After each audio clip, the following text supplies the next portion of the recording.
High-speed Gordon. Donald was excited. "The diesels at yon works," he announced, "say that on the other railway there are things called high-speed trains. They have a diesel engine at each end and can go at 125 miles an hour. Gordon snorted. "An engine at each end," he said scornfully. "There's only one of me, but I bet I can go as fast as those smelly boxes on wheels. Probably faster," he added. The others said nothing. They had heard Gordon's boasting before. Gordon was still bragging the next morning. "Speed's nothing to me," he said. "Why, one of my Doncaster cousins went at 126 miles an hour. I'll show these diesels a thing or two. Just you wait and see." He puffed grandly towards the station. Gordon normally pulled the express, though Henry, James or Bear helped if Gordon was ill or away. Many visitors came to see the Fat Controller's railway. They often used the express, so it was usually full and heavy. There had been frost during the night, and now the weather was wet and sleety. Sleet settled on the rails, making an icy film across their surface. The carriages of the express stood under the cover of the station roof, but when Gordon was coupled to them, his cab and front end had to stand outside. He grew colder and colder as he waited for the guard to blow his whistle and wave his green flag. "Come on," he shivered impatiently. "Let's get started." At last Gordon heard the whistle. "Come on, come on, come on, come on, come on," he shouted as he tried to pull quickly away. But his wheels slipped on the icy rails. The sudden movement made water in his boiler surge forward, and Gordon's driver could not shut off steam. Gordon moved a yard and slithered to a standstill, held back by the heavy train. His wheels spun furiously, but neither Gordon nor his train budged an inch. "Help! Help!" wailed Gordon despairingly, but nobody could. His wheels spun until his rods ached, but he could do nothing to stop them. His driver tried every trick he knew. An inspector came and tried some more, but it was no good. The Fat Controller came to see what the fuss was about. He said several things to Gordon, but Gordon was making so much noise that he couldn't hear them. Sparks showered from the rails, but Gordon's wheels went on spinning. It was a quarter of an hour before Gordon had used up all his steam. Reduced pressure allowed the driver to close the regulator, and with a deep sigh of relief, Gordon felt his wheels stop turning.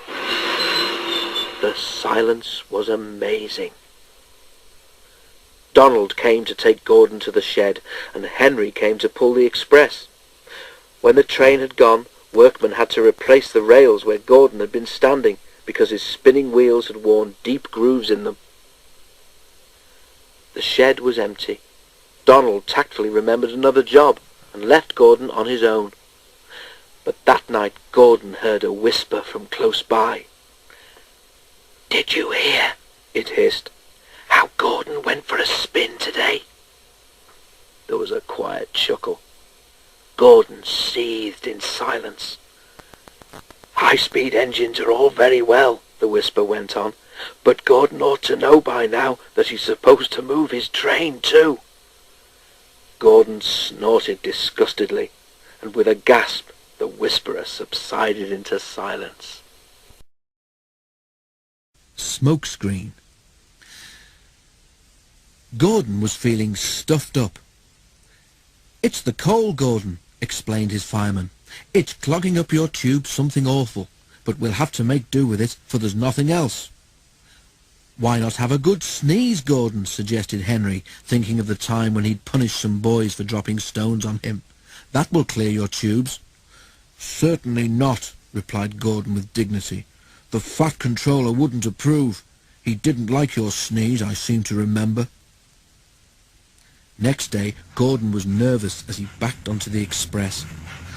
"At least I shan't slip today," he thought, "but I suppose they'll laugh at me again if I don't keep time."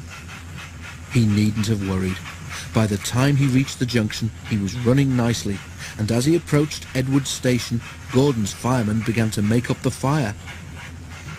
"Let's get a good run at the hill while you've got steam to do it," he said. "I don't trust this low-grade coal." At the station, a party of wedding guests, all in their best clothes, was standing on the platform.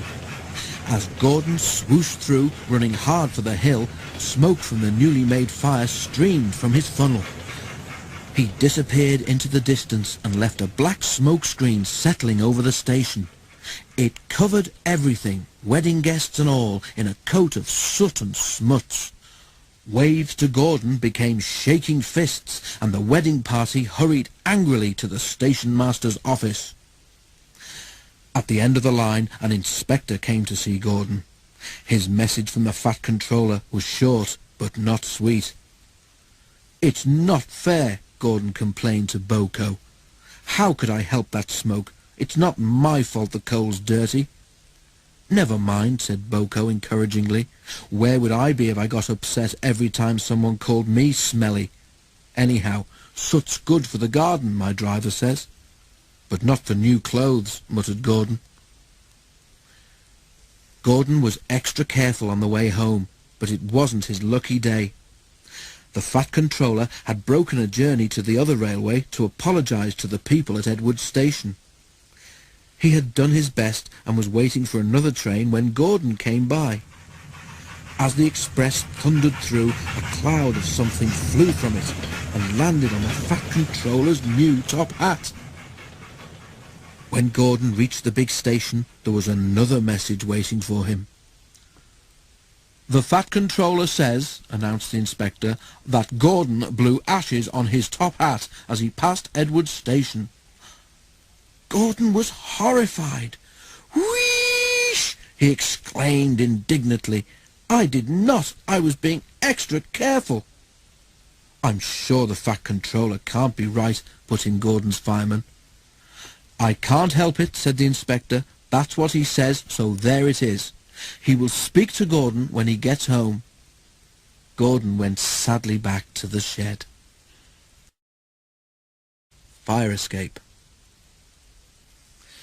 "Driver says the Fat Controller's coming home tomorrow," said James a week later. Gordon grunted. He wasn't anxious to see the Fat Controller. "I must do well today," he said to himself as he waited to start the express.